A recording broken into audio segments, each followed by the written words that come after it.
Misterios al atardecer ha llegado, una puerta a los enigmas, a los temas más insospechados y a la buena música en Los Andes 99.5 FM para toda Lima Sur y aún más allá. En la conducción, Fernando Chapi Martínez. Sean bienvenidos a Misterios al atardecer. Espiritualidad en Misterios al atardecer. ¿Qué tal, amigos? ¿Cómo están? Bienvenidos a una edición más a través de los 99.5 FM de Radio Los Andes para toda Lima Sur y aún más allá. Misterios al atardecer con su amigo Fernando Chapi Martínez. Y antes de pasar al tema del día, lo primero que tengo que decirles es que más que Misterios al atardecer vamos a estar ya un poquito al anochecer, porque como ya les había adelantado en el programa anterior, y ahora lo confirmo, vamos a tener un cambio de horario, pero un cambio para bien, porque esos días se llega a más personas, más gente nos podrá escuchar, y pues si es para ello, pues qué mejor, ¿no? Porque el programa no se hace si no es para los oyentes, así que mientras más puedan escucharlo, les sea más cómodo en esos horarios o más agradable, pues por mi parte, excelente. El programa va a ir a partir de la próxima semana los viernes y sábados. Los días viernes de 6:30 a 8 de la noche y los días sábados de 7 a 8:30. Por eso les decía que más que al atardecer, los días sábados al menos va a ser un poquito ya como que al anochecer. Si estuviéramos todavía en meses de verano, ahí sí a las 7 todavía como que hay su brillo solar un poquito, ¿no? Pero ya como estamos entrando a los meses de friecito, sí va a ser al anochecer más que nada, pero el nombre se mantiene porque pues creo que ya nos hemos acostumbrado al mismo, ¿no? Tengo aquí un par de invitados, a mi amigo Iván, que ya lo han ustedes escuchado en algún programa anterior, desde Huaraz, y también desde Huaraz al padre Carlos Vergara. Vamos a hablar un poco sobre estas fechas que estamos ahora viviendo, que son la Semana Santa. Ustedes están escuchando esto en Sábado de Gloria o Sábado Santo. Lo estamos grabando la noche del Viernes Santo en realidad. Pero bueno, centrémonos en el día de hoy. Yo voy a dar primero un breve alcance sobre lo que significa esta fecha para mí.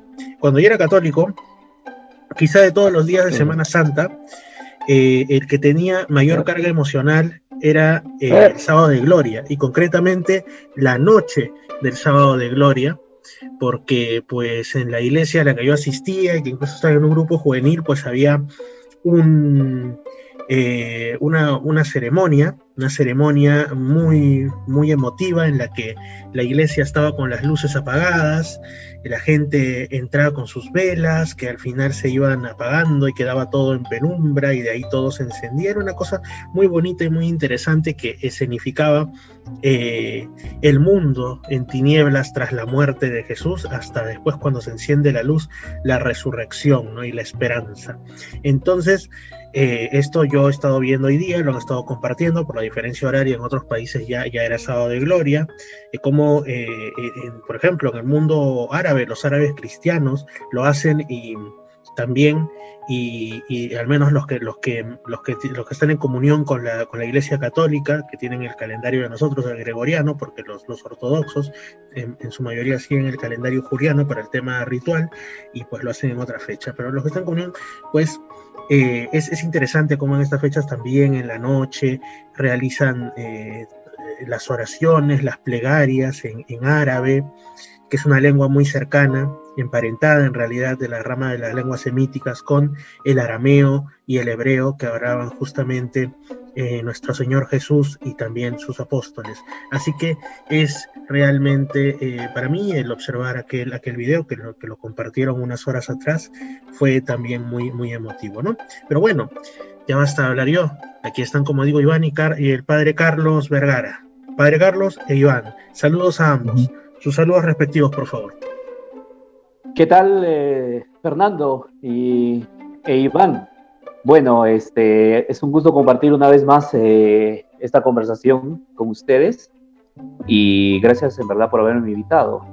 Vamos a tener una interesante conversación sobre este tema que estás planteando, Fernando, y gracias, y un saludo para ti y para todos tus oyentes de tu programa. Iván. Bueno, En primer lugar, Padre Carlos, nuevamente buenas noches. Fernando, gracias nuevamente por estar aquí y en una conversación más contigo con el Padre Carlos, en un tema interesante, ¿no? Como es el que planteas para el día de hoy, que es el Sábado de Gloria. Y nuevamente saludar a tu audiencia, ¿no? A tu audiencia de Lima. Y bueno, nuevamente agradecerte por esta participación, amigo Fernando. Empecemos por ti, Iván, porque ahí el Padre Carlos va a dar, digamos, el punto de vista teológico, puramente cristiano desde la doctrina, aunque también desde la vivencia, ¿no? Pero de momento, de inicio, centrémonos en la vivencia. Para ti, como católico practicante, católico de a pie, ¿qué representa desde ti, desde tu imaginario, la Semana Santa? Bueno, la Semana Santa es las bases doctrinarias que se nos ha inculcado, ¿no? Como tú dices, soy no tan practicante, pero sí pertenezco a la religión católica y bueno, la Semana Santa es una semana de reflexión, más que todo, ¿no? Recordar lo que fue la muerte de Jesús, ¿no? Para salvarnos del pecado. Y creo que es más que todo, bueno, a ver si cuando el Padre ya exprese su punto de vista teológico, pero la Semana de Santa es la lucha diaria, representa la lucha diaria que tenemos como seres humanos inmersos en el pecado, ¿no? Que nosotros diariamente tenemos miles de tentaciones, y entonces es, como alguna vez me explicó el Padre, ¿no? Representa eso, que si Jesús logró vencer a la muerte, logró vencer al pecado para darnos una iniciativa de que podemos salvarnos, pero no como algo mágico de que al tercer día vamos a resucitar o cuando muramos vamos a ir al paraíso, no, sino que eso depende de nuestras acciones. Y en realidad considero, ¿no? Que la Semana Santa representa eso, como la lucha que tenemos nosotros contra el pecado, contra nuestras malas acciones y cómo podemos cambiar esas malas acciones para así poder conseguir salvar nuestra alma, ¿no? O sea, es más que todo una representación de eso, ¿no? Si bien es algo que tenemos que tenerlos en cuenta siempre, creo que la Semana Santa es la parte del año en la que lo tenemos que tener más en cuenta. Partiendo, ¿no? De que empieza desde el miércoles de ceniza y todo lo que es la Cuaresma y termina pues en la Semana Santa, ¿no? Bueno, es más que todo mi punto de vista, ¿no? El Padre podría ya ahondar un poquito más sobre ello, ¿no? Muy bien, Iván, muy interesante como siempre escuchar tus puntos de vista. Padre Carlos, bienvenido nuevamente al programa y quisiera escuchar cuál es su punto de vista sobre la Semana Santa, pero sobre todo de este día en particular, el Sábado de Gloria o Sábado Santo. Muchas veces nos centramos más en los días que están antes y después, ¿no? En el Viernes Santo, porque nos recuerda los episodios trágicos de la muerte, ¿no? De la crucifixión de Jesús de Nazaret, y después en el Domingo de Resurrección, porque representa la esperanza de la resurrección, ¿no? De la promesa cumplida. Pero a veces justamente el Sábado Santo, como esta ceremonia que yo comentaba al inicio, queda justamente en penumbras, ¿no? Y no nos ponemos a pensar tanto en su simbolismo. ¿Qué opina usted? ¿Qué opinión nos puede dar al respecto? Permíteme esbozarte de modo sintético lo que es la Semana Santa, uniendo a lo que también ya decía Iván, y de manera certera, lo que es esta semana. La Semana Santa esencialmente es la semana más importante del año litúrgico. ¿En qué sentido? En el sentido en que Dios va a manifestar de manera extraordinaria toda la pasión de amor que tiene por la humanidad. Y eso lo va a demostrar justamente con la muerte de su Hijo Jesús en la cruz. Ahora bien, la Semana Santa es aquella que conecta dos tiempos litúrgicos, que en un momento recordaba Iván.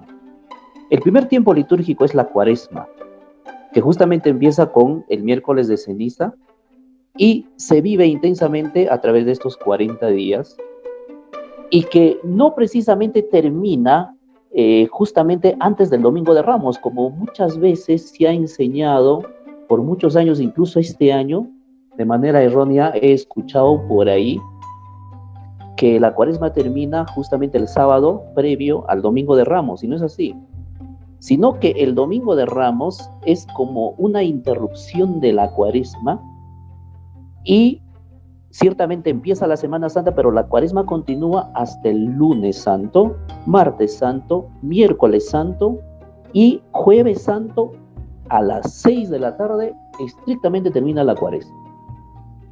Y luego, a partir de las 6 de la tarde, se hace la celebración de la Cena del Señor y el lavatorio de los pies, y va dando inicio a lo que es el tiempo de Pascua, con esto que se llama el Triduo Pascual. ¿Y qué es el Triduo Pascual? Pues triduo de tres acontecimientos importantes en la vida del Señor Jesús. El primero es la pasión, el segundo es la muerte, que celebramos justamente el Viernes Santo, y luego la resurrección, que celebramos a partir de las primeras horas del domingo, después de esta penumbra que justamente citabas tú, Fernando, y que más adelante voy a comentar algo sobre este aspecto. Entonces, la Semana Santa es aquella semana puente, aquella bisagra, aquello que conecta estos dos tiempos, la Cuaresma con la Pascua. Esto es importante decirlo, Fernando, porque siempre será importante, y sin el ánimo de cansarnos, para todos los católicos que siempre van a necesitar una formación de lo que es la liturgia, porque lo que estamos hablando ahora es la liturgia. ¿Qué es la liturgia? Es un conjunto de celebraciones con diversas palabras y gestos que hace el sacerdote juntamente con los fieles. Y justamente la Semana Santa es un conjunto de gestos y actos litúrgicos. De ahí se deriva poco a poco, popularmente en las famosas procesiones, aunque sean tan básicas, pero lo más importante son lo que ocurre dentro del templo. Así como señalabas tú, Fernando, cuando eras pequeño, asistías al templo para hacer esta hermosa celebración donde se empezaba en la penumbra y poco a poco se iban encendiendo las luces, y esto se llama precisamente la celebración de la Vigilia Pascual. Entonces, para ir avanzando un poco, ya quiero un poco comentar sobre lo que es el Triduo Pascual. Hace poco hemos celebrado ya el Jueves Santo, a partir de las 6 de la tarde, donde justamente se celebra tres acontecimientos importantes en esta celebración de la Cena del Señor. El primero es la institución de la Eucaristía, aquello que llamamos como la misa. Es decir, esta fecha es clave por la que justamente tiene sentido todas las misas que se celebran en los templos durante todo el año, ya sea una misa o para pedir por una persona que requiere salud, o por una persona que ha fallecido, o simplemente por la misa que se celebra en los domingos, ¿no? Pero esto todo tiene sentido en este Jueves Santo, día en que Jesús instituyó la misa. El segundo es la institución del sacerdocio. ¿Qué quiere decir eso? Que el Señor elige a algunos de entre todos los hombres para que continúen con este legado que Jesús dio a sus apóstoles y sigan celebrando la misa. Eso justamente se instituye en este jueves. Y el tercero es la institución de la caridad. ¿Qué es la caridad? Pues es aquella característica primordial, básica del cristianismo. Es decir, sin la caridad, sin el amor, no tiene sentido el hecho de ser cristiano. Esto es básicamente lo que se celebra el Jueves Santo.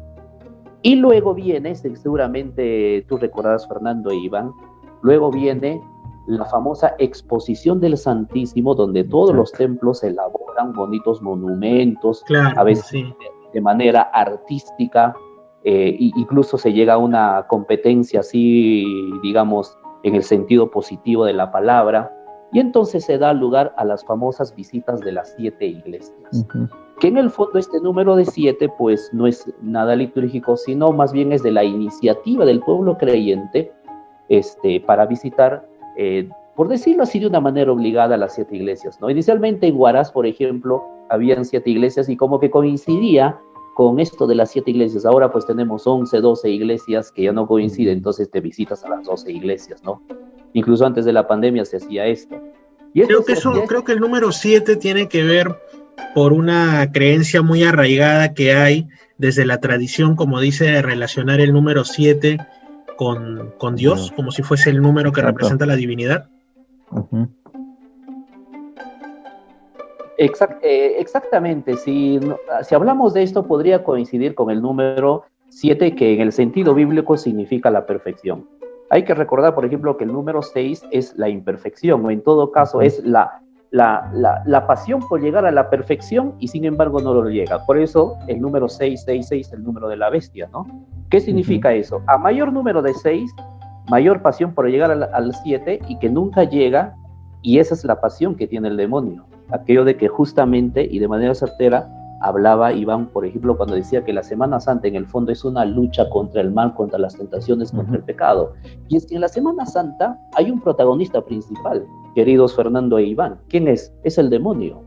Es decir, es el demonio que es un protagonista pero escondido, camuflado, que va a tener mucho que ver en este recorrido de toda la Semana Santa y concretamente a partir del jueves, donde precisamente en la mañana se celebra la Eucaristía y ahí se lee el Evangelio donde se presenta la escena de cómo Judas traiciona a Jesús. Y Judas resulta que es prácticamente como un intermediario del demonio, del mal. Por eso es que va a traicionar a Jesús y le va a conducir a la muerte a través de su entrega a las autoridades judías. Entonces, como que es el enfrentamiento de Jesús contra el demonio. En medio de eso, ¿y por qué se enfrentan?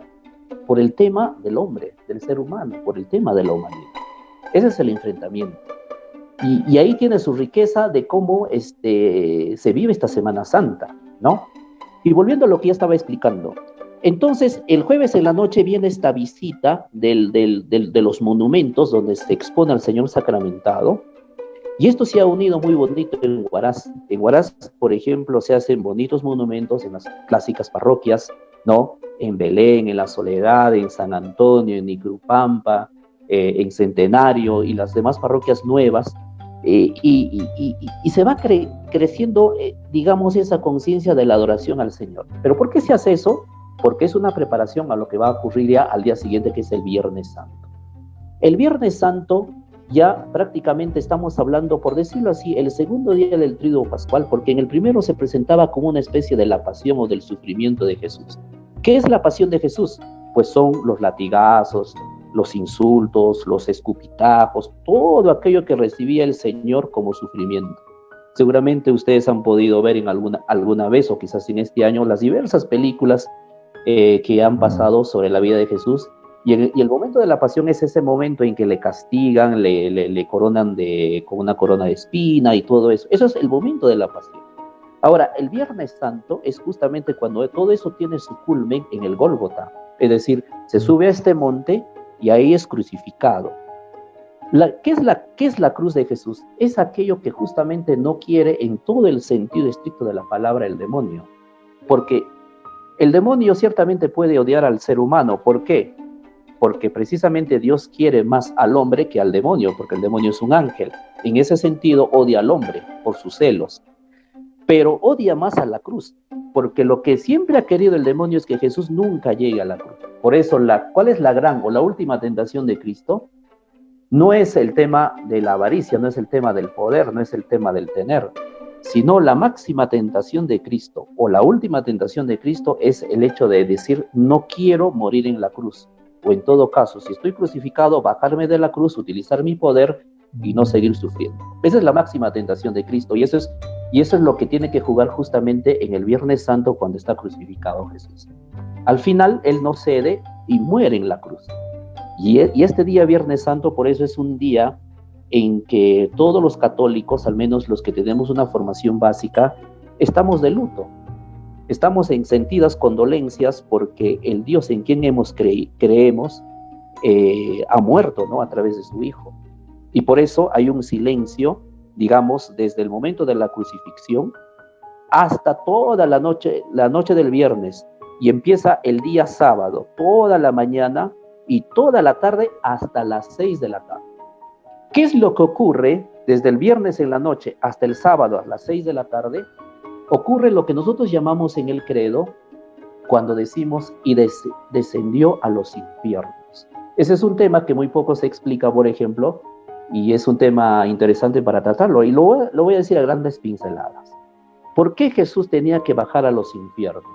Porque tenía que vencer justamente a aquel estado de vida, porque el infierno no es un lugar, sino es un estado de vida, es una experiencia donde van purificando sus pecados, o aquellos que prácticamente ya no tienen ninguna salvación, en el sentido que no han podido, digamos, conseguir el arrepentimiento deseado durante su vida terrenal. Entonces Jesús baja a este estado para poder llevar y rescatar a aquellos que justamente han tenido la buena intención de poder vencer al pecado o al mal o al demonio. Y por eso Él desciende al infierno. ¿Pero por qué desciende? Porque Él tiene poder. ¿Por qué? Porque es el Hijo de Dios. Ahí es cuando se debate la lucha entre Dios y el demonio. Si Jesús no hubiera podido bajar, ni mucho menos volver a subir, porque cuando sube va a resucitar, evidentemente estaríamos hablando de un fracaso del Hijo de Dios, y Dios nos hubiera mentido en todo lo que se ha revelado en el Antiguo Testamento. Ahí justamente, entonces, entre la noche del viernes y hoy sábado, se debate justamente esa pelea, esa confrontación final entre Dios y el demonio. El lugar o el estado de vida es el infierno. Y Él desciende como si dos boxeadores entran a un round, a un cuadrilátero. Ahí es cuando se produce, digamos, la batalla. Por eso es que durante todo el día sábado, en la mañana y en la tarde, la liturgia pide a que los creyentes, a que los católicos estén en silencio. Y en ese sentido, Fernando, decías en muchas ocasiones, al iniciar este conversatorio, decía sábado de gloria, lo cual no es recomendable decir aún sábado de gloria, porque aún se está debatiendo la pelea, se está corriendo la suerte de la humanidad, por si de repente Jesús no puede volver no puede volver, digamos, del infierno a su antiguo estado de vida y puede resucitar. Entonces se debate esa lucha. Y por eso, lo que antiguamente nos decían nuestros padres, nuestros abuelos, sábado de gloria, hay que ir corrigiendo poco a poco, y hay que decir más bien con mucha propiedad sábado santo, o sábado de silencio, sábado, digamos, de contemplación, de expectativa, qué es lo que va a suceder luego cuando va pasando todo el día sábado. Y eso pasa hasta las 6 de la tarde, que empieza con la solemne vigilia pascual, aquello que tú describías, ¿no? Con las velas, y esto empieza justamente con la fogata que se prepara fuera del templo, en el atrio del templo o un lugar cercano al templo se prepara una fogata. ¿Qué expresa la fogata? Pues expresa justamente, aquella luz que va a ir creciendo poco a poco en medio de la noche, en medio de ese panorama nocturno. Por eso se pide que se apaguen incluso todas las velas del templo, porque, como tú dices, es un simbolismo que ayuda a entender qué es lo que se está celebrando, y es la lucha entre el bien y el mal, entre el Dios y el demonio. Por eso es que la fogata expresa, digamos, esa lucha, ese intento de querer vencer a las tinieblas. Y así empieza la liturgia, digamos, de la solemne vigilia pascual. Inmediatamente se pasa al templo y se van prendiendo las velas, ¿no? Cuando el sacerdote canta, ¿no?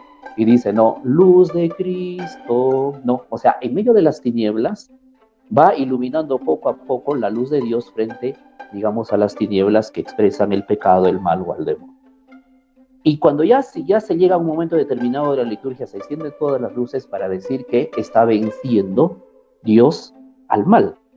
O sea, la luz empieza a acrecentarse más y más. Y luego se desarrolla todo un conjunto de ritos que implica explicarlo un poquito con más detenimiento, pero yo solamente me contento con decirles que una vez que ya se termina toda esta liturgia de la solemne vigilia pascual, que es, digamos, la celebración que dura más que todas las demás celebraciones del año litúrgico, incluso no les vaya a parecer raro que esta ceremonia debería durar desde las 6 de la tarde, donde se oculta el sol, y debe terminar en el momento en que aparece la nueva luz del domingo, es decir, a las 6 de la mañana. Tiene que ser así. Pero nosotros, que no estamos acostumbrados tanto a la penitencia, a la vida de mortificación, incluso somos occidentales, no tenemos la espiritualidad oriental, entonces La liturgia católica solamente recomienda que sea de 2 a 3 horas. Claro, porque justamente lo que se emplea para esto, como usted bien ha dicho, padre, es el nombre de vigilia. Y vigilia significa estar, como se decía antes, en vela hasta que aparezca la nueva luz del domingo, alba, hasta que alboree el nuevo día. Claro. Cosa que sí en otros lugares, por ejemplo, en otras iglesias católicas orientales, sí logran hacer desde las 6 de la tarde hasta las 6 de la mañana en que se ve la luz nueva, ¿no? Del domingo. En cambio, en los demás países del occidente solamente pues empieza a las 6 de la tarde y hasta terminando a las 8, 8:30, cerca a las 9 de la noche. Algunos terminan a las 10, ¿no? Y se entiende, ¿no? Porque ya prácticamente por la experiencia que tengo, ya la gente ya termina prácticamente cansada, ¿no? Porque hay que leer prácticamente como 7 lecturas, ¿no? Tanto del Antiguo Testamento, del Nuevo Testamento, el Evangelio, hay la liturgia bautismal, luego viene la preparación del altar y luego viene la conexión con la Santa Misa y todo eso. Y al final el sacerdote dice, Jesús ha resucitado, aleluya, aleluya, ¿no? Que es prácticamente ya el inicio, digamos, de la Pascua solemne, ¿no? Y esto ocurre, esto que les he explicado, ocurre justamente aquello que tú referías y me pedías que explicitara un poco, Fernando, qué es lo que ocurre el sábado santo por la noche, ¿no? Eso es lo que ocurre, y cuando ya termina esta liturgia y estamos diciendo que Jesús ha resucitado, y si hemos vivido verdaderamente una vigilia, eso coincide con el alba, con la nueva luz del domingo. ¿Y qué pasa el domingo, no? A grandes rasgos, el domingo ya es la celebración de Cristo resucitado, y ahí sí se puede decir con propiedad, Fernando, domingo de gloria o domingo de resurrección. Y todo el día es prácticamente un día lleno de gozo, de alegría, porque Jesús, o Dios, ha vencido al mal, ¿no? No solamente para él, sino para toda la humanidad. A partir de ello, ya se puede decir que existe la posibilidad para todos de alcanzar la salvación, cosa que antes no se podía. ¿Por qué? Porque Adán había cometido el pecado y había cerrado la puerta de acceso a la salvación. Y Jesús, al vencer a la muerte, abre nuevamente la puerta y dice, ahora todos pueden salvarse, y depende de ustedes utilizando su libertad, su voluntad y su conciencia, ¿no? Entonces, eso es prácticamente la Semana Santa, que vamos a culminar justamente mañana, domingo de resurrección, e iniciamos la Pascua, ¿no? Entonces, eso es a grandes pinceladas, lo que es la Semana Santa, y un poco el detalle de lo que es el Sábado Santo y qué es lo que ocurre en la noche, de noche a la mañana del domingo. Muchas gracias por ello, padre. El tema de justamente lo que se recita en el credo católico, ¿no? Que es parte de la doctrina de que Jesús descendió a los infiernos y posteriormente subió a los cielos, y está sentado a la derecha de Dios Padre. Bueno, estoy prácticamente recitando el credo nuevamente, pero él descendió a los infiernos, ha capturado la imaginación y el deseo de querer explorar más en esas horas desde hace mucho tiempo atrás, ¿no? Yo, una de las lecturas que encontré hace ya muchísimos años en un libro sobre los evangelios apócrifos, era un evangelio apócrifo de los primeros siglos de nuestra era, llamado el Evangelio de Nicodemo, en el cual está casi totalmente, o mejor dicho, totalmente referido al descenso de Jesús a los infiernos, y lo relata de una manera increíble, cómo es que hay dos personajes, ¿no? Ahí en ese evangelio apócrifo, que dicen que estaban Satanás y una entidad como si fuera su contraparte, ¿no? Que la llaman la furia, y que pugnan porque Jesús no abra las puertas del infierno y se lleve a las almas que están ahí presas, digamos, para la gloria de Dios, ¿no? Y hay todo esto. Entonces, yo sé que son tradiciones que no son canónicas, son tradiciones pues que hasta cierto punto son anecdóticas, pero ¿qué opinión le merece todo esto que se ha creado, estas ideas desde tan antiguos sobre cómo fue ese descenso de Jesús a los infiernos, ¿no? Fernando, los evangelios apócrifos de alguna u otra manera han contribuido a entender un poco mejor sobre algunos misterios o pasajes o escenas de lo que está contenido en la Biblia, con los libros canónicos, ¿no? Y en el tema del infierno, justamente, hay más datos sobre, en cuanto a su descripción, acerca de este estado, ¿no? De este estado, que es importante recalcar, ¿no? Esto, evidentemente, no vamos a avalar los evangelios apócrifos, pero sí ofrecen una ayuda para tener una idea. Y justamente sobre estas ayudas que pueden dar los evangelios apócrifos y a la vez los datos que nos dan los evangelios canónicos y todo el conjunto de libros de la Biblia, normalmente coinciden en que el infierno es un estado prácticamente de sufrimiento. Entonces, ¿y por qué sufrimiento? Porque es como un estado de purificación para poder alcanzar aquella vida antigua que Dios siempre ha deseado para toda la humanidad. ¿Cuál es la vida antigua? Pues la vida junto a Él, la vida de gracia, la vida eterna. Entonces, la imaginación popular, a raíz de estos escritos, ya sea canónicos, apócrifos, ha ido poco a poco describiendo a través de relatos o a través del arte, con pinturas, con representaciones escénicas, y han llegado a la conclusión de que este sufrimiento se puede traducir como un horno. Y evidentemente también la Biblia en algún momento habla de esto, ¿no? Describe como un fuego. Jesús también lo habla en un momento, ¿no? Pero es una representación metafórica para representar al sufrimiento terrible, a un sufrimiento indescriptible, para purificar los pecados. Entonces, cuando Jesús justamente... Ahora bien, ahora la pregunta es también, aquí podría ser una pregunta, ¿no? ¿Y Dios creó al infierno? La respuesta es no. Porque si Dios hubiera creado al infierno, eso significaría que Dios, pues prácticamente se estaría contradiciendo con ese regalo de la voluntad y de la libertad que Dios ha dado a sus criaturas, a sus hijos, ¿no? Porque entonces ya estaría sabiendo que tales personas definitivamente se van al infierno, ¿no? Y para eso voy a crear este estado o este lugar del infierno, ¿no? Y sucede que Dios, desde su plan de creación, no está contemplado el infierno. ¿Quién lo ha creado entonces? Lo ha creado el mismo hombre, con el ejercicio no adecuado de su voluntad y su libertad. Lo ha creado, lo ha ido creando, y por eso es que este estado, al ser una invención del ser humano, es el lugar o el estado a donde normalmente van a desembocar aquellos que no han vivido justamente la palabra o la voluntad de Dios. Entonces, Jesús tiene que desembocar en este estado de vida, a pesar que no lo ha creado, a pesar que su Padre no lo ha creado, tiene que desembocar para rescatar, se llama, ¿no? Rescatar aquellas almas que han tenido la intención, y siempre se ha mantenido esa intención, o se han esforzado por vivir, digamos, el evangelio o la vida buena, a rescatarlos.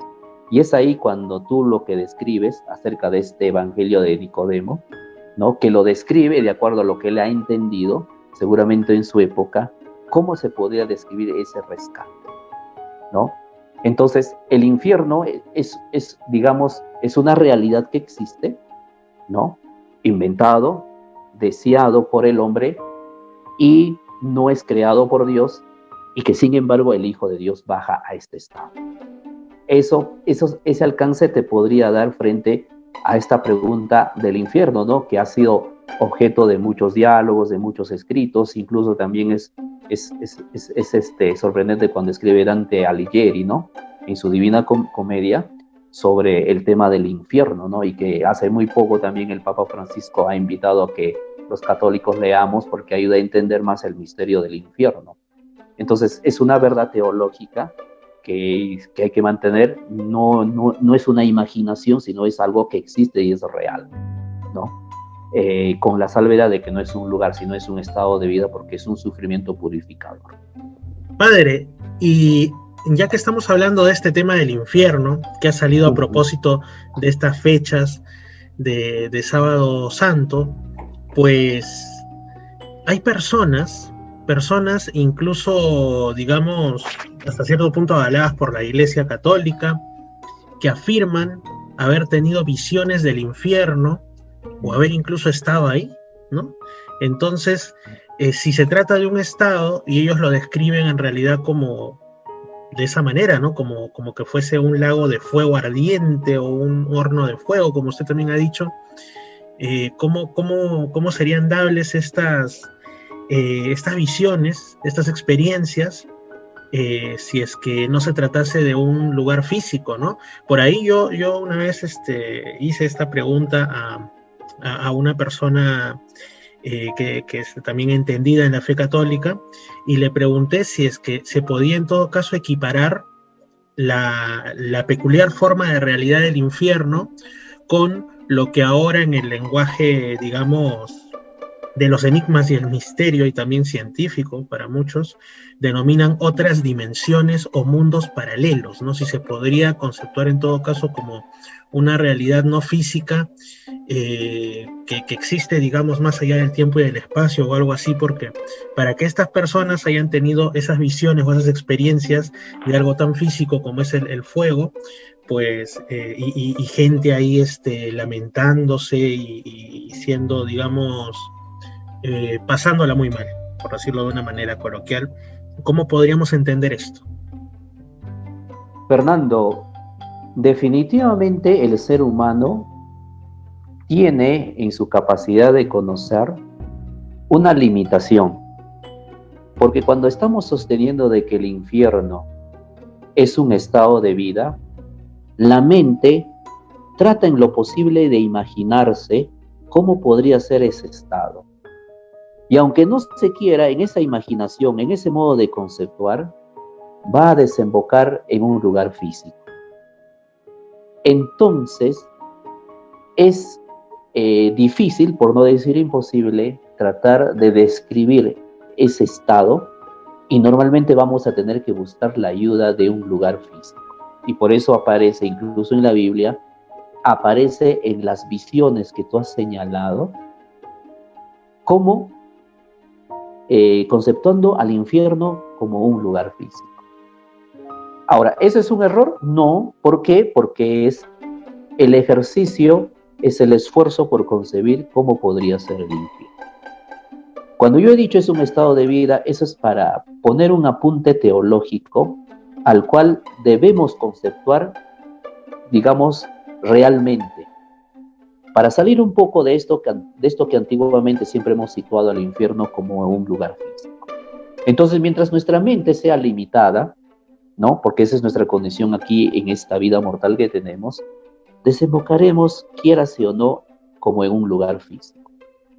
Ahora, las visiones que tú señalas, evidentemente, siempre van a apuntar a un lugar físico. Hay personas que han tenido visiones del infierno. Incluso aquí es importante citar a la misma Virgen María, que en sus apariciones diversas ha descrito de que ella ha visitado al infierno. Y por eso, habiéndolo visitado y habiendo visto cómo sufren las almas, en sus apariciones diversas ha invitado a aquellos que han tenido la visión de ella, ha invitado para que conviertan su vida, oren constantemente, a fin de que no puedan llegar a desembocar al infierno. Y entonces, las visiones siempre han existido, Fernando, la misma Virgen María también ha hablado, con la finalidad de reforzar la idea de que el infierno no es una mera imaginación humana y que no tiene base real. El infierno existe y todas las descripciones que se han hecho son el esfuerzo de describir una realidad que existe.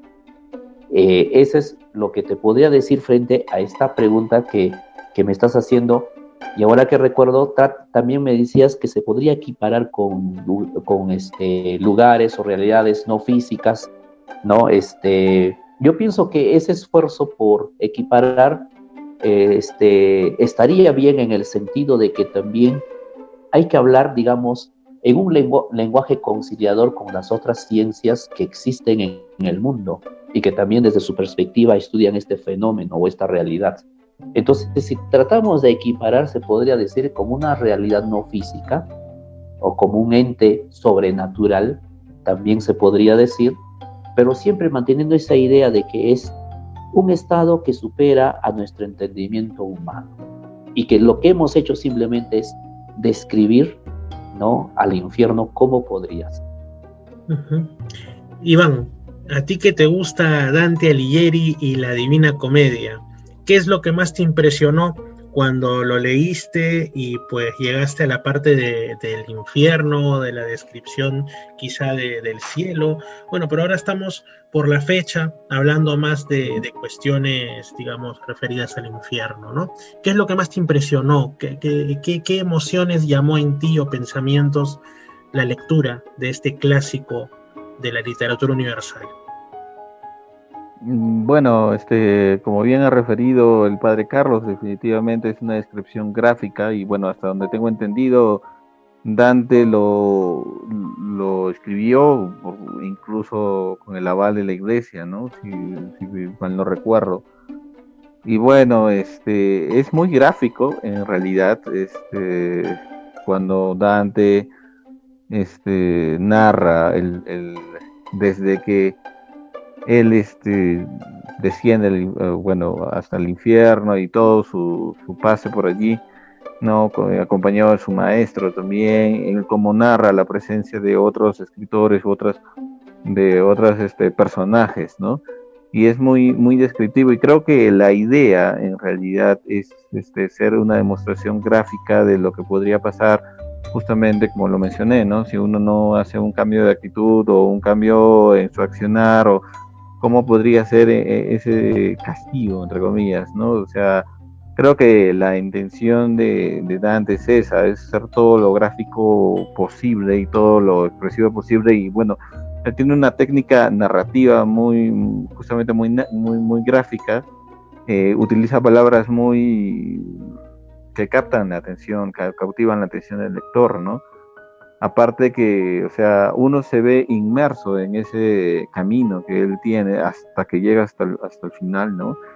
Y desde el inicio, y aparte que toda esa parte del infierno, él lo hace como que él mismo se sorprende, ¿no? También, no sé si el padre Carlos conocerá, pero yo tuve una experiencia muy, muy interesante en el año 2001, que justo en el colegio, pues yo estaba leyendo, bueno, colegio católico, no sé si leer la Divina Comedia, y entonces yo siempre andaba con una copia de la Divina Comedia, que bueno, no la encuentro donde estará, pero me encantaría buscarla de nuevo, y viajé a Ecuador. Ahí hay una iglesia, bueno, una parroquia antigua, que recuerdo que está en el centro de Ecuador, y hay unos murales enormes, así grandes, de la Divina Comedia, justamente la parte del infierno, que es lo que ahora se conoce como pues arte grotesco, ¿no? O sea que bueno, conocemos el metal, conocemos muy bien eso, el denominado arte grotesco, pero es impresionante. Si ya de por sí la parte del infierno, leyéndolo nomás de Dante, que es tan gráfico, el ver esos murales realmente es algo atrapante, cautivante. Creo que la intención también es eso, del arte grotesco, justamente, a pesar de que es algo grotesco, no algo fuerte, captar la atención para dar un mensaje, y en este caso es, oye, cambia tu vida, mejora tus acciones porque te podría pasar esto, ¿no? O sea, o podrías desencadenar algo fuerte, ¿no? Entonces, no digamos de que la intención fue algo como que va a pasar eso, ¿no? Sino que mostrar de manera gráfica, ¿no?, que toda acción tiene una consecuencia, ¿no? Creo que en realidad la idea de todo este tema, al menos en la obra de Dante, es esa, ¿no? O sea, me parece que, y esos murales que yo vi, obviamente te llama la atención bastante, ¿no? Obviamente creo que la idea también de esos murales era eso, ¿no? Plasmar ya en una pintura el tema de lo que Dante había expresado gráficamente de manera magistral, ¿no? Porque Dante, para mí, bueno, La Divina Comedia es uno de mis libros favoritos hasta el día de hoy, ¿no? O sea, de hecho, alguna vez me daré la oportunidad de volver a leerlo. Bueno, lo que puedo expresar de tu pregunta. Sí, Excelente, Iván, excelente. Justamente este mural que tú has mencionado me hace recordar otros que hay, que están sobre todo, digamos, en el contexto de la evangelización de América, ¿no? Hay algunos, por ejemplo, creo recordar en la zona como del valle sur del Cusco, Andahuaylí y Asguaro, que está en lo que le llaman la ruta del barroco andino. Y hay unas imágenes muy bonitas que lamentablemente por política cultural de los sitios no se les puede tomar fotografías, pero hay alguna, no recuerdo si está en el pueblo de Huaro o está en Andahuaylillas, pero que muestra justamente es una descripción gráfica del infierno y bueno, ahora uno los puede apreciar desde otra perspectiva, desde otro tiempo, como digamos una cuestión meramente artística, ¿no? Puede impresionarte quizá el grado de crueldad o ese tipo de cosas, pero en ese tiempo realmente hacían que la gente se convierta y si andaba en malos pasos que cambie su vida porque eran obras catequéticas, ¿no? O sea, su finalidad era, una vez lo leí, ¿no? O sea, mucha gente en ese tiempo era analfabeta, entonces no podían leer la Biblia, pero mediante eso le decían, mira, la cuestión es así, esto, y si esto y lo demás, y si esto no es así, ocurre esto. Entonces, y en ese tiempo la gente era más, digamos, de creer en esas realidades trascendentes, ¿no? Entonces te decían eso y sí te generaba un miedo que quizá ahora a muchos ya no lo creen o lo pongan en duda, ¿no? Otra cosa que yo quería recordar es que hay, ya que hemos hablado de un evangelio apócrifo, hay otro también, que de hecho dicen que en los primeros tiempos del cristianismo había la duda porque en algunas iglesias se llegó a leer y aparece nombrado en un fragmento que es un primer intento de canon de la Biblia, como digo, de los primeros siglos, que se conoce como el fragmento muratoriano o el fragmento de Muratori, o canon de Muratori, donde aparece que en algunas iglesias hay quienes leen no solamente el Apocalipsis de Juan, ¿no? Que es lo que ahora encontramos en cualquier Biblia, sino también el Apocalipsis de Pedro. Ahora, tú buscas el Apocalipsis de Pedro, hay varios, porque pues era un tiempo en el que todo el mundo quería darle importancia a su grupo particular, ¿no? A su secta particular, y entonces para darle como que autoridad decían, bueno, este es un misterioso evangelio que nosotros lo hemos encontrado, lo hemos conservado, y lo hizo Pedro, y lo hizo Juan, algún apóstol o algo así, ¿no? Pero no era, pues lo había hecho el líder del grupo. La cosa es que acá, en uno de estos apocalipsis de Pedro, es como un predante, o sea, te muestra cómo supuestamente sería el infierno, pero castigo por castigo, ¿no? Que los que blasfeman los están permanentemente como quemándole la lengua, parece una película gore eso, de verdad.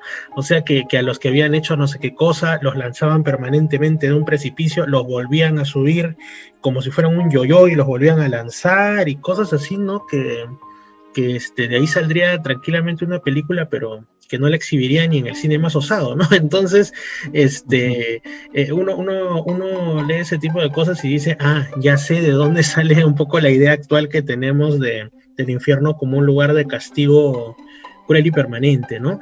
Padre, me parece que usted quería complementar con algo. Adelante. Sí, a lo que decía Iván, Dante Alighieri justamente pertenece a esa época de transición entre la Edad Antigua y la Edad Media. Él es ese puente de ese ambiente, digamos, donde el cristianismo ha calado prácticamente como una cultura, se va sentando como una cultura, y la gente de esta época prácticamente es cristiana, es católica, es creyente en todo lo que la iglesia va enseñando. Y justamente Dante es la expresión de aquellas temáticas donde la iglesia de esa época ha ido poniendo de hincapié o ha ido, digamos, incidiendo con mayor fuerza. Y es el tema del cielo y del infierno. Y cuando empieza la Edad Media, prácticamente ya es la desembocadura de todo aquello que ya justamente estaba anticipando Dante Alighieri. ¿Cuál es? el presentar el tema del cielo y del infierno como tema prioritario, más que presentar a un Dios de amor, a un Dios de salvación, a un Dios de caridad, presentar estos temas del cielo y del infierno como prácticamente como una vía legal, como una especie de consecuencia de tus actos, y eso va a dominar toda la Edad Media, y ahí justamente se van a gestar las diversas escenas, pinturas, retratos de lo que es el infierno. Ahí aparece con mayor incisión el tema del fuego, incluso aparece el tema del demonio ya personificado, aparece el tema de, digamos, de las artes mágicas que van a ser mal vistas por la iglesia, que son, por ejemplo, las brujas, los brujos, y va a empezar la cacería de brujas, y todo esto con el famoso proceso de aquello que se llamaba en latín el Maleus Maleficarum. Entonces, todo esto va a caracterizar a la Edad Media, repito, porque se va a incidir más con la temática del cielo y del infierno. Pero ¿por qué toman esta pedagogía? ¿Por qué se toma esto en la iglesia? Porque no ven otro camino más que presentar este tema a modo de amenaza y a modo de coerción. Y es por eso que desde este punto de vista ya, desde la época moderna hasta hoy, siempre el tema de la Edad Media, con el tipo de predicación que se hizo en la iglesia cristiana católica, va a ser objetada, va a ser criticada. Porque en ese tiempo no se vio otra forma de evangelizar más que de esa forma, a través del cielo y del infierno, el bien o el mal. Entonces, todo esto empezó con Dante Alighieri, que es la expresión de cómo se va presentando el tema de la catequesis a través de esto, y por eso Dante escribe sobre ese tema. Esa es la expresión, o sea, él refleja de cómo era la religiosidad de su tiempo y en qué incidía más la iglesia en su predicación. Y ahora pues que estamos ya hemos pasado la edad moderna, ¿qué es la edad moderna? Es la crítica a la religión, es la crítica a la fe. Es prácticamente ya, digamos, la idea de la razón, la idea de la racionalidad del hombre, que criticando a la religión va a buscar caminos nuevos y va a desembocar en el reinado de la ciencia. Ahora estamos en la época después posterior, que es la técnica, y volviendo y haciendo una mirada a la Edad Media, nos damos cuenta de que evidentemente la iglesia incluso ha tenido que cambiar el método de predicación para ofrecer aquello que justamente se había olvidado o no había acentuado. ¿Cuál es? El tema del amor, el tema del perdón, el tema de la misericordia de Dios. Y eso es lo que vivimos ahora. Es decir, la iglesia ha tenido que vivir esas cosas, ha tenido que analizar y ha tenido que incluso reconocer que no estuvo bien, digamos, la catequesis, pero que sí se entiende porque no, en esa época no se veía otra forma de catequizar. Por ejemplo, cuando llegaron aquí a América, ¿no? Que es un tema tan debatible, tan discutido, que nunca se va a llegar a un acuerdo, a un consenso común, porque cada uno tendrá sus propias ideas, sus propias opiniones, ¿no? ¿Qué es la catequesis o la evangelización del siglo XVI aquí en América? Es la presentación de los temas del cielo y del infierno para que o bien crees o bien no crees, o bien te salvas o bien te condenas. Y bajo ese miedo se ha catequizado. Y eso todavía queda rezagos hasta ahora, ¿no? Y justamente los analistas, los historiadores, los antropólogos, los filósofos critican todo este tema, ¿no? De cómo fue la evangelización.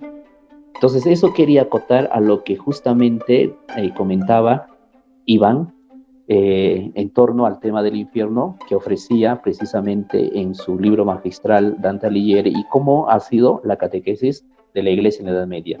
Otro apunte que quería hacer, sin el ánimo de cansarles, es el tema del arte grotesco que hablaba Iván, y es cierto, ¿no? Porque eso se gestó justamente en la Edad Media, ¿no? El arte, por ejemplo, poco a poco gótico, que surge con el Renacimiento más adelante. ¿Qué es el arte gótico, no? El arte gótico es presentar al bien y al mal con elementos, digamos, de figuras grotescas, por ejemplo, del infierno o del mismo demonio.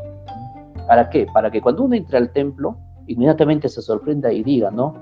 Si yo me porto mal, este es mi destino. O sea, inmediatamente ya te psicologizaba ese tipo de arte, y era una forma de catequesis, evangelización, pero a través del miedo, ¿no? Y esto se ha quedado hasta ahora. Cuando uno visita estos templos, que han quedado desde esas épocas, uno se siente intimidado, ¿no?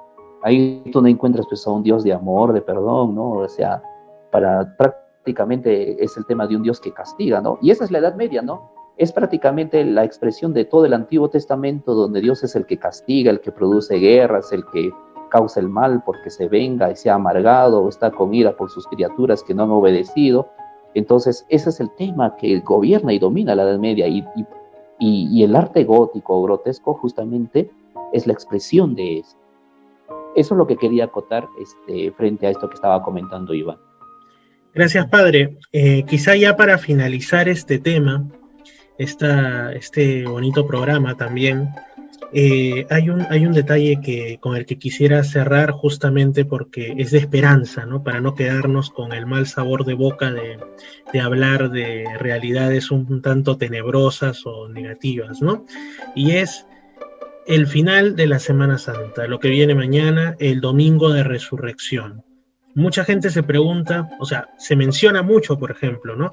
El hermoso episodio en el cual se descubre la tumba vacía como el inicio de la esperanza confirmada del cristianismo, de que Jesús ha resucitado, de que efectivamente pues es el Hijo de Dios, y después también hay algunas apariciones del Jesús resucitado, y se habla, por ejemplo, de un concepto que es el de cuerpo glorioso, ¿no? Que Jesús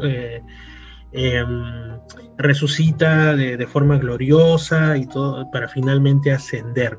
¿Cómo era el Jesús resucitado y qué pistas nos da la Biblia o la tradición cristiana sobre la diferencia, digamos así, lo que le daba la gloria a este Jesús resucitado en contraste con el Jesús de su faceta de años de predicación en la tierra, ¿no? Donde obviamente era más humano, donde evidentemente pasó por toda la gama de experiencias de cualquier otra de sus criaturas humanas.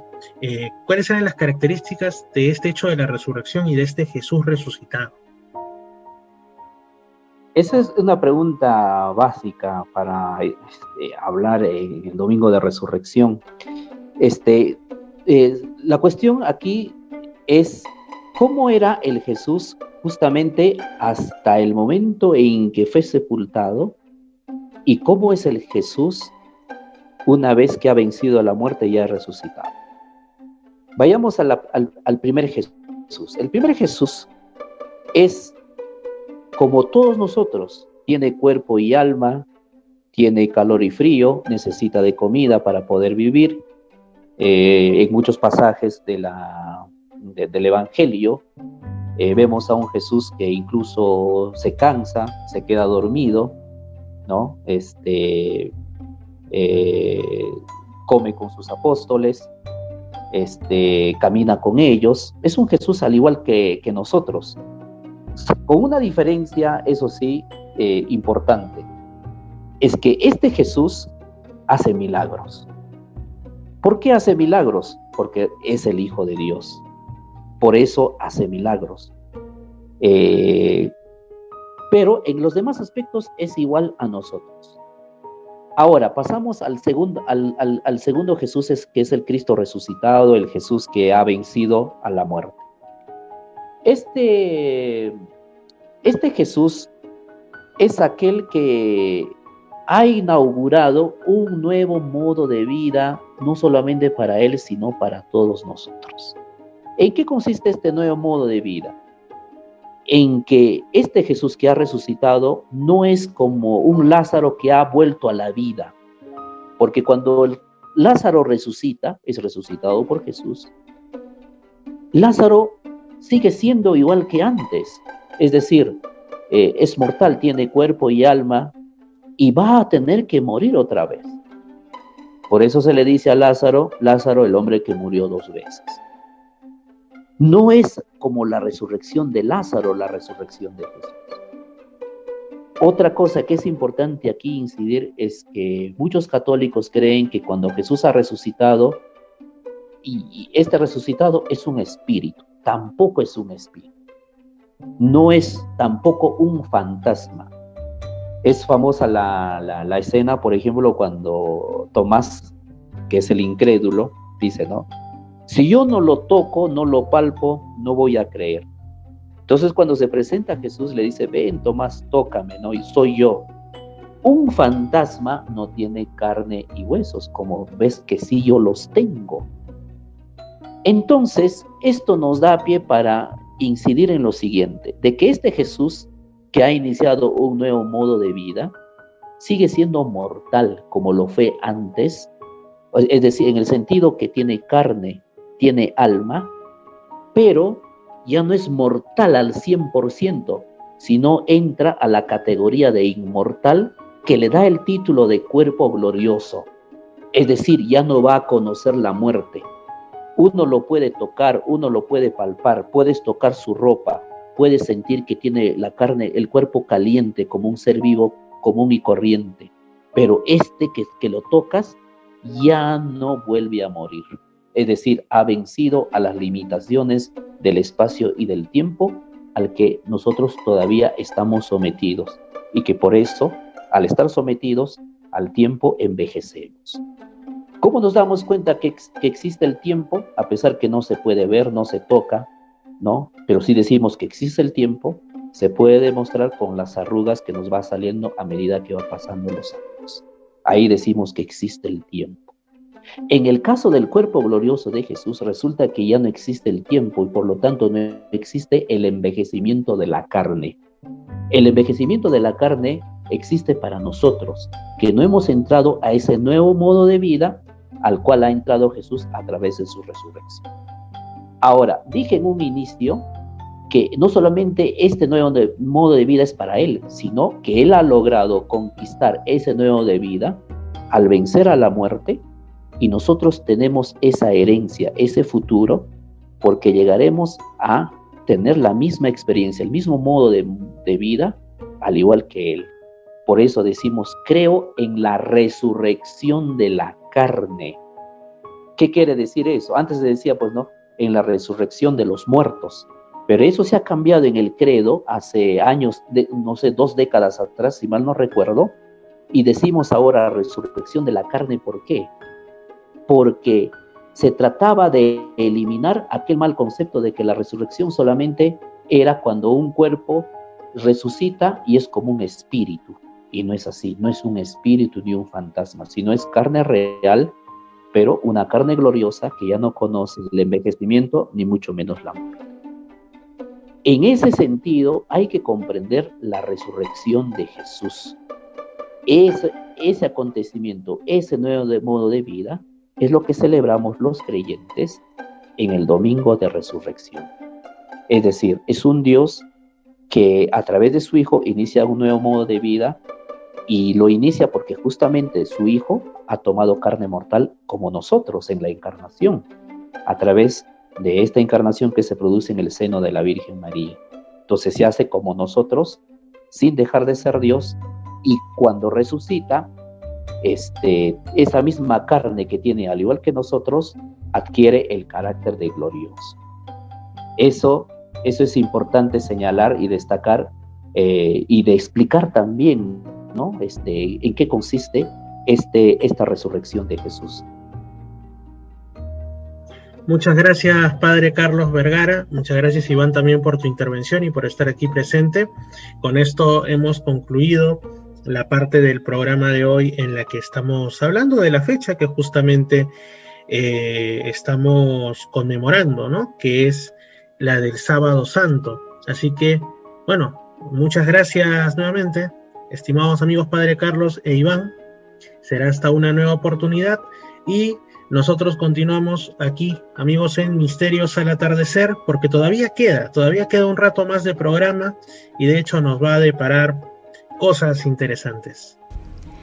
99.5 Los Andes, Lima Sur, se encuentra con Misterios al Atardecer. Elemento nacional en Misterios al Atardecer. Caminas con la mente empañada y cada paso es una triste eternidad. ¿Qué le dirán en casa si acaban de telefonear? Señora, ahora su hijo es un frustrado emocional. Entró gritando a mi casa, con mi hija quiso hablar. Le dije que no estaba, no cesó de gritar. Supongo que reclamaba él porque ella lo dejó. Mire, señora, el que la obligó fui yo. Más difícil es demostrar tu integridad que perder. No siempre se puede ganar. Más difícil es volver a tocar esa puerta que permanecer resignado. Voy por el mundo así, con la mente hacia atrás, esperando que este horrible momento se lo lleve el tiempo. No te quiero dejar. Rutina amarga que me tiene tan loco. Pesadillas, pesadillas me dan. Yo no lo quiero así. Me estoy volviendo loco. Pesadillas, no me puedo despertar.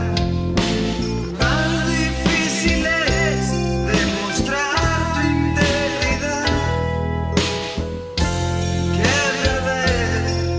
No siempre se puede ganar. Más difícil es volver a tocar esa puerta que permanecer resignado.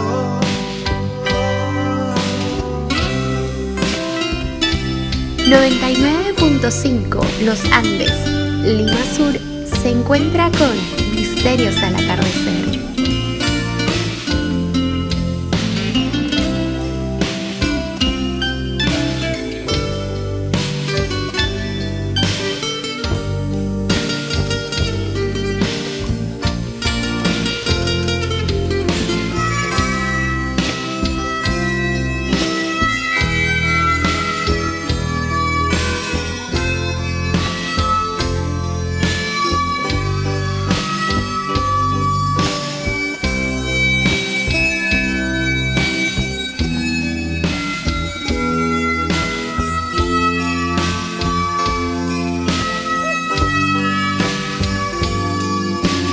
Dime qué te pasa, por favor.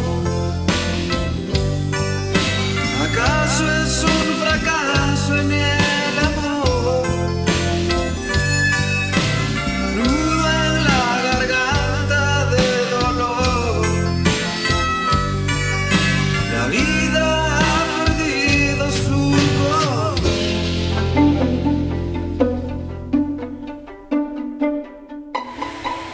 Y así, queridos amigos, llegamos a la parte final de este programa, esta edición especial de Misterios al Atardecer en día de sábado de gloria o sábado de resurrección. Un día que para la tradición cristiana es de penumbras, es de tristeza, es de luto, pero a la vez de esperanza, porque en breves horas resucitará nuestro Señor Jesús de Nazaret. Sin embargo, ahora quería leerles lo que el libro Urantia nos dice a modo de reflexiones sobre el significado que podemos encontrarle a la muerte en la cruz y las lecciones que podemos extraer de esto. Se encuentra en el documento 188 del libro de Urantia, y también voy a leerles algo sobre lo que se menciona sobre la resurrección de nuestro Señor Jesús de Nazaret. Pero no quiero dejar de invitarlos, dejar de avisarles en realidad que este programa va a tener un cambio de horario, sí, oficial, desde la siguiente semana. Ustedes saben que hemos estado los lunes y los miércoles a las 6:30 de la tarde, pero ya está decidido, y a partir de la siguiente semana, como les digo, Vamos a estar los días viernes a las 6:30 y los días sábados a las 7 de la noche. Igual no se preocupen, ambos días la duración va a ser de 1h30, eso no va a cambiar. Lo que sí quizá va a ser un poco más curioso es que se llama mi programa Misterios al Atardecer y los días sábados a las 7 de la noche ustedes saben que el atardecer como que ya pasó un poquito antes, ¿no? En el sentido de pues que ahora ya estamos dejando el verano, estamos en el otoño y entonces las horas de luz son menos, ¿no? En verano quizá el nombre no hubiera tenido, digamos, ninguna peculiaridad porque hasta las 7 de la noche todavía hay algo de las últimas luces del ocaso. Pero bueno, digamos que esto va a quedar porque el nombre ya está asentado, ya los que son oyentes desde que inició el programa pues estarán acostumbrados al mismo y a mí personalmente me encanta, así que va a seguir llamándose Misterios al Atardecer, aunque la edición de sábado sea un poquito más de anochecer. Les repito, desde la próxima semana salimos ya oficialmente los días viernes de 6:30 a 8 de la noche y los días sábados de 7 de la noche a 8:30 de la noche, como siempre aquí a través de Radio Los Andes 99.5 FM. Le quiero mandar también un saludo al amigo Alberto Guzmán en España, que retransmite a través de www.edenex.es la radio del misterio, 24 horas dedicadas a los enigmas y a la reflexión sobre los mismos y otros temas desde hace ya muchos años, ¿no?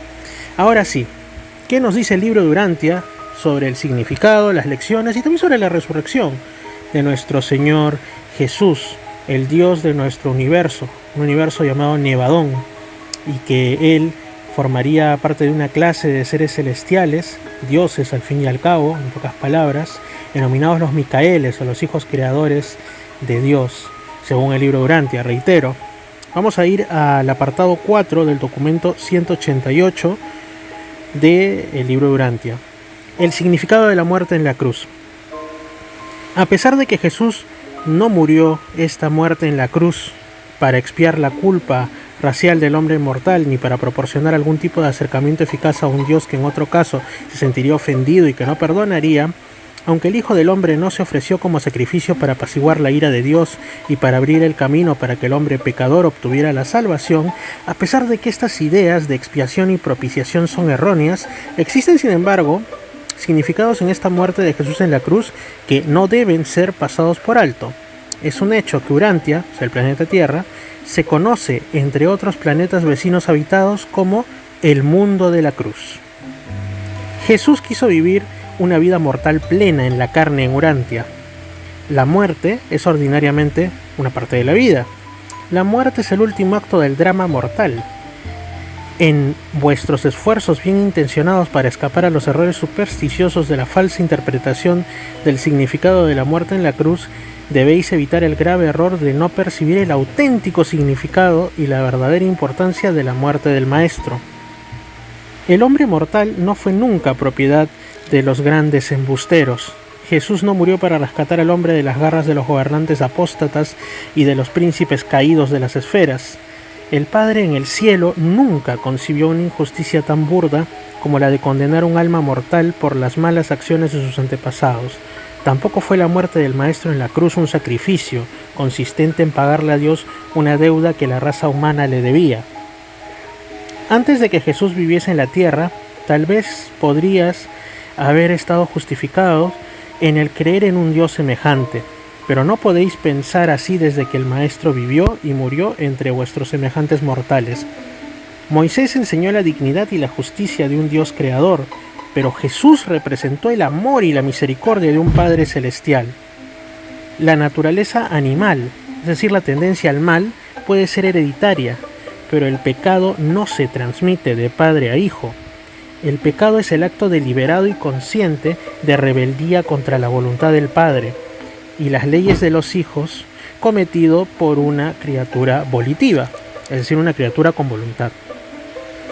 Jesús vivió y murió para todo un universo, no solamente para las razas de este mundo, aunque los mortales de los reinos tenían salvación aún antes de que Jesús viviese y muriese en Urantia, es sin embargo un hecho de que su autootorgamiento en este mundo iluminó grandemente el camino de la salvación. Su muerte mucho hizo por aclarar para siempre la certeza de la sobrevivencia mortal después de la muerte en la carne. Aunque no sea adecuado hablar de Jesús como de uno que se sacrifica, un rescatador o un redentor, es totalmente correcto referirse a Él como un Salvador. Él hizo para siempre más claro y seguro el camino de la salvación o sobrevivencia, mostró mejor y más certeramente el camino de la salvación para todos los mortales de todos los mundos del universo de Nevadón. Una vez que captéis la idea de Dios como Padre verdadero y amante, el único concepto que Jesús enseñó para ser consistentes, debéis, de ahí en adelante, abandonar completamente todos esos conceptos primitivos sobre Dios como monarca ofendido, gobernante rígido y todopoderoso, cuyo mayor deleite consiste en sorprender a sus súbditos en el error y asegurarse de que sean castigados debidamente, a menos que otro ser casi igual a él mismo ofrezca sufrir por ellos, morir como sustituto y en su lugar. Toda la idea del rescate y de la expiación es incompatible con el concepto de Dios tal como lo enseñó y ejemplificó Jesús de Nazaret. El amor infinito de Dios no es secundario en nada a la naturaleza divina. Este concepto de expiación y salvación a base de sacrificios está arraigado y anclado en el egoísmo. Jesús enseñó que el servicio al prójimo es el concepto más alto de la hermandad de los creyentes espirituales. La salvación debe darse por sentado por los que creen en la paternidad de Dios. La mayor preocupación del creyente no debe ser el deseo egoísta de la salvación personal, sino más bien el impulso altruista al amor y por lo tanto al servicio del prójimo, así como Jesús amó y sirvió a los hombres mortales. Tampoco han de preocuparse mucho a los creyentes genuinos por el futuro castigo del pecado. El verdadero creyente tan solo se preocupa por su separación actual de Dios. Es verdad que los padres sabios pueden castigar a sus hijos, pero lo hacen por amor y con fines correctivos. No castigan porque estén airados, tampoco castigan como retribución. Aunque fuera Dios el monarca rígido y legal de un universo en que gobernara supremamente la justicia, con certeza no estaría satisfecho con el esquema infantil de sustituir a un sufriente inocente por un ofensor culpable. Lo extraordinario de la muerte de Jesús, tal como se relaciona con el enriquecimiento de la experiencia humana y la expansión del camino de la salvación, no es el hecho de su muerte, sino más bien la manera superior y el espíritu incomparable con el que él se enfrentó a su muerte. Toda esta idea del rescate de la expiación coloca la salvación en un plano de irrealidad. Tal concepto es puramente filosófico. La salvación humana es real, está basada en dos realidades que pueden ser captadas por la fe de la criatura e incorporarse de esa manera a la experiencia humana de cada individuo. El hecho de la paternidad de Dios y su verdad correlacionada, la hermandad del hombre. Es verdad después de todo que se os perdonarán vuestras deudas, aun como vosotros perdonáis a vuestros deudores. Las lecciones de la cruz. La cruz de Jesús retrata la medida plena de la devoción suprema del verdadero pastor, aun por los miembros de su rebaño que no la merecen. Coloca para siempre todas las relaciones entre Dios y el hombre sobre la base de la familia. Dios es el Padre y el hombre es su Hijo. El amor de un padre por su hijo, se torna en la verdad central de las relaciones universales del Creador con la criatura. No la justicia de un rey que busca satisfacción en el sufrimiento y en el castigo de sus súbditos malvados. La cruz por siempre muestra que la actitud de Jesús hacia los pecadores no fue ni de condenar ni de condonar, sino más bien de salvación eterna y amante. Jesús es en verdad un salvador en el sentido de que su vida y su muerte atraen a los hombres a la bondad y a la sobrevivencia recta. Jesús ama tanto a los hombres que este amor despierta la respuesta amorosa en el corazón humano. El amor es verdaderamente contagioso y eternamente creativo. La muerte de Jesús en la cruz ejemplifica un amor que es lo suficientemente fuerte y divino como para perdonar el pecado y absorber toda maldad. Jesús reveló a este mundo una calidad más alta de rectitud que la justicia, el mero concepto técnico del bien y del mal. El amor divino no solamente perdona las faltas, las absorbe y realmente las destruye. El perdón del amor trasciende enteramente el perdón de la misericordia. La misericordia pone a un lado la culpa del mal, pero el amor destruye para siempre el pecado y toda debilidad que de él resulte. Jesús trajo a Urantia un nuevo método de vivir. Nos enseñó a no resistir al mal, sino a encontrar a través de él la bondad que destruye al mal eficazmente. El perdón de Jesús no es condonar, es la salvación de la condenación. La salvación no le resta importancia a la falta, la enmienda. El verdadero amor no transige con el odio ni lo condena, sino lo destruye. El amor de Jesús no está nunca satisfecho con el simple perdón. El amor del Maestro implica rehabilitación, sobrevivencia eterna. Es totalmente propio hablar de salvación como redención, si con eso significáis esta habilitación eterna, esta rehabilitación eterna. Jesús, por el poder de su amor personal por los hombres, pudo romper la garra del pecado y del mal. De esa manera liberó al hombre para que éste pudiera elegir los mejores caminos del vivir. Jesús ilustró una liberación del pasado, que en sí misma prometía el triunfo del futuro. El perdón proveyó así la salvación. La belleza del amor divino, una vez que entra plenamente en el corazón humano, destruye para siempre el encanto del pecado y el poder del mal. Los sufrimientos de Jesús no se limitaron a su crucifixión. En realidad, Jesús de Nazaret pasó más de 25 años en la cruz de la existencia mortal, real e intensa. El verdadero valor de la cruz consiste en el hecho de que fue la expresión suprema y final de su amor, la revelación completa y plena de su misericordia. En millones de mundos habitados, incontables billones de criaturas evolutivas que podían haber sido tentadas a abandonar la lucha moral y la buena lucha de la fe, han visto nuevamente a Jesús en la cruz y entonces han procedido hacia adelante, inspirados por la vida de un Dios que da su vida encarnada devotamente al servicio altruista del hombre. El triunfo de la muerte en la cruz queda resumido en el espíritu de la actitud de Jesús hacia los que lo atormentaban. Convirtió la cruz en el símbolo eterno del triunfo del amor sobre el odio y de la victoria de la verdad sobre el mal al orar: Padre, perdónalos porque no saben qué están haciendo. Esa devoción de amor fue contagiosa en todo un vasto universo. Los discípulos se contagiaron de su maestro.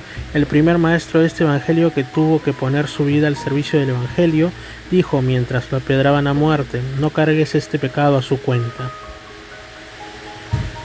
La cruz hace el llamado supremo a lo mejor que hay en el hombre, porque nos revela a aquel que estuvo dispuesto a ofrendar su vida al servicio de sus semejantes. El hombre no puede tener mayor amor que este, estar dispuesto a dar la vida por sus amigos. Y Jesús tenía tal amor que estaba dispuesto a dar la vida por sus enemigos, el más grande amor que se había conocido hasta ese momento en la tierra. Este sublime espectáculo de la muerte de Jesús humano en la cruz del Gólgota ha sobrecogido las emociones de los mortales, tanto en Urantia como en otros mundos, y ha producido al mismo tiempo una mayor devoción de los ángeles. La cruz es el símbolo elevado del servicio sagrado, la dedicación de la propia vida al bienestar y salvación de los semejantes. La cruz no es el símbolo del sacrificio del Hijo de Dios inocente en sustitución de los pecadores culpables, ni para apaciguar la ira de un Dios ofendido, pero permanece para siempre en la tierra y en todo el vasto universo como un símbolo sagrado de los buenos que se auto-otorgan para los malos y que al hacer así los salvan mediante esta misma devoción de amor. La cruz es el símbolo de la forma más alta de servicio altruista, la devoción suprema del otorgamiento pleno de una vida recta en el servicio de un ministerio incondicionado, aún en la muerte en la cruz. La presencia misma de este gran símbolo de la vida autootorgadora de Jesús nos inspira verdaderamente a todos nosotros a ir y hacer lo mismo. Cuando los hombres y mujeres pensantes contemplan a Jesús ofreciendo su vida en la cruz, ya no se atreverán a quejarse nuevamente ni siquiera por los sufrimientos más grandes de la vida, y mucho menos por las pequeñas dificultades o por sus muchas penas puramente ficticias. Su vida fue tan gloriosa y su muerte tan triunfal que todos nos sentimos atraídos a querer compartir ambas. Hay un verdadero poder de atracción en todo el autootorgamiento de Micael, desde los días de su juventud hasta el espectáculo sobrecogedor de su muerte en la cruz.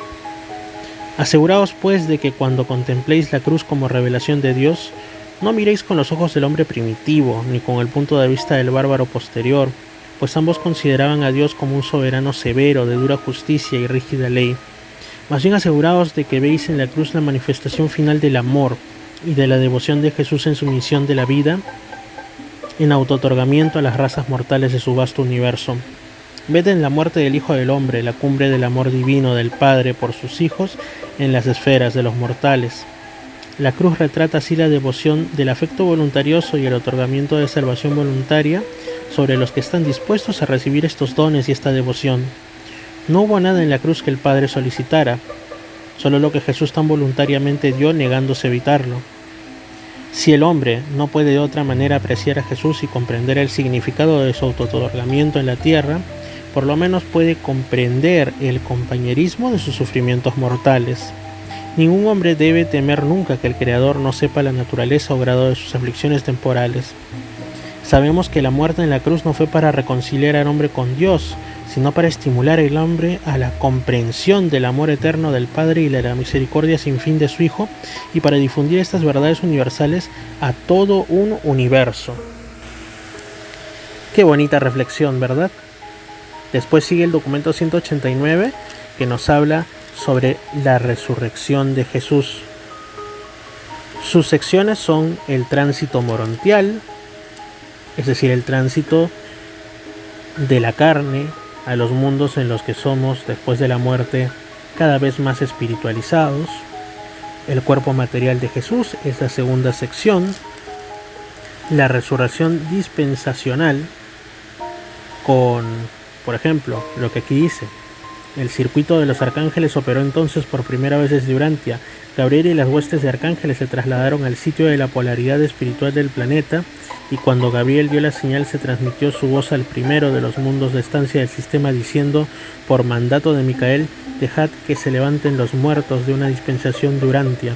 Entonces todos los sobrevivientes de las razas humanas de Urantia que habían caído en el sueño desde los días de Adán y que aún no habían sido juzgados, aparecieron en las salas de resurrección del grupo de mundos de estancia, prontos para la investidura morontial.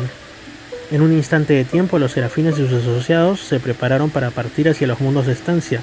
Ordinariamente, estos guardianes seráficos, anteriormente asignados a la custodia de grupo de estos mortales sobrevivientes, habrían estado presentes en el momento del despertar en las salas de resurrección del grupo de mundos de estancia, pero en este momento se encontraban en este mundo mismo porque la presencia de Gabriel era necesaria aquí en relación con la resurrección morontial de Jesús. Eso es un poquito que les he narrado de esta tercera sección de la resurrección dispensacional.